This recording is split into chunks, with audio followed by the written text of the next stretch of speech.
बिहार की राजनीति और खासकर मोकामा विधानसभा क्षेत्र हमेशा से अपनी छोटी सरकार, अनंत सिंह और बाहुबली वर्चस्व की कहानियों के लिए चर्चा में रहा है। लेकिन इस बार का चुनाव कोई साधारण मुकाबला नहीं है। यह सीट एक बार फिर देश की सुर्खियों में है, जहां सीधे तौर पर दो भूमिहार बाहुबली परिवारों के बीच प्रतिष्ठा की जंग छिड़ गई है। एक तरफ है इस सीट के दशकों से विधायक रहे और अब जेडीयू के सिंबल पर मैदान में उतरे अनंत सिंह, और उनके सामने ताल ठोक रही हैं पूर्व सांसद और बिहार के एक और कद्दावर बाहुबली सूरजभान सिंह की पत्नी वीणा देवी, जिन्हें आरजेडी का सिंबल मिला है। महागठबंधन ने लोहे से लोहा काटने की जो रणनीति अपनाई है, उसने मोकामा की लड़ाई को बिहार के सबसे बड़े राजनीतिक दंगल में बदल दिया है। मोकामा सीट पर अनंत सिंह का दबदबा 2005 से ही रहा है। वे लगातार 2005, 2010 और 2015 में निर्दलीय, 2020 में आरजेडी इस सीट से जीतते रहे हैं। हालांकि बीच में सजा होने के कारण उनकी सदस्यता रद्द हुई थी, लेकिन उनकी राजनीतिक पकड़ कभी कमजोर नहीं हुई। इस बार वे फिर से जेडीयू के सिंबल पर अपनी पारंपरिक सीट से लड़ रहे हैं, जो नीतीश कुमार और एनडीए गठबंधन की ओर उन्हें समर्थन दर्शाता है। सूरजभान सिंह का नाम भी बिहार की राजनीति में 90 के दशक से ही एक बड़े बाहुबली के तौर पर जाना जाता है। उन्होंने साल 2000 के विधानसभा चुनाव में अनंत सिंह के बड़े भाई और तत्कालीन मंत्री दिलीप सिंह को हराकर मोकामा से जीत हासिल की थी। अब 25 साल बाद उनके परिवार के सदस्य वीणा देवी को आरजेडी ने मैदान में उतार दिया है। वीणा देवी स्वयं मुंगेर से पूर्व सांसद रह चुकी हैं, जिससे यह मुकाबला छोटे सरकार बनाम पूर्व सांसद भी बन गया है। मोकामा विधानसभा क्षेत्र में भूमिहार मतदाताओं की संख्या निर्णायक मानी जाती है।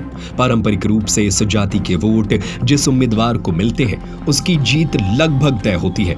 चूंकि इस बार दोनों प्रमुख उम्मीदवार अनंत सिंह और वीणा देवी इसी जाति से आते हैं, इसीलिए यह मुकाबला भूमिहार वोटों के सीधे विभाजन का रूप ले लेगा।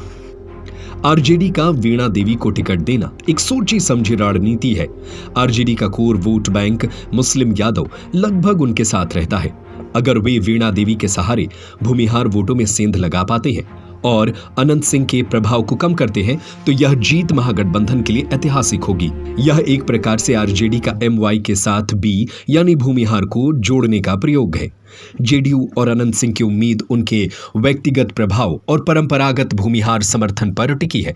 उन्हें लगता है कि नीतीश कुमार के साथ आने और अपने निजी जनाधार के कारण वे भूमिहार और अन्य अगड़ी जातियों के अधिकांश वोट हासिल कर लेंगे। राजनीतिक गलियारों में चर्चा है कि दोनों परिवारों के बीच पुरानी प्रतिद्वंदिता रही है। हाल ही में एक वीडियो में अनंत सिंह द्वारा सूरजभान सिंह को कथित तौर पर अपशब्द कहे जाने के बाद इसे सूरजभान सिंह ने आत्मसम्मान की लड़ाई बना दिया, जिसने इस मुकाबले को व्यक्तिगत बना दिया है।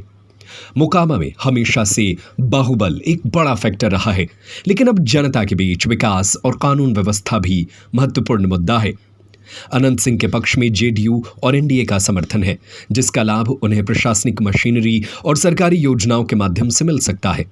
अनंत सिंह लंबे समय से विधायक रहे हैं, जिसका कुछ नुकसान एंटी इनकम्बेंसी के रूप में भी हो सकता है। मोकामा विधानसभा का यह चुनाव बिहार की राजनीति का एक टर्निंग पॉइंट भी हो सकता है। यह सिर्फ एक सीट का चुनाव नहीं, बल्कि यह बाहुबल के वर्चस्व, जातिगत समीकरणों की बदलती केमिस्ट्री और दो भूमिहार कद्दावर परिवारों के आत्मसम्मान की लड़ाई है।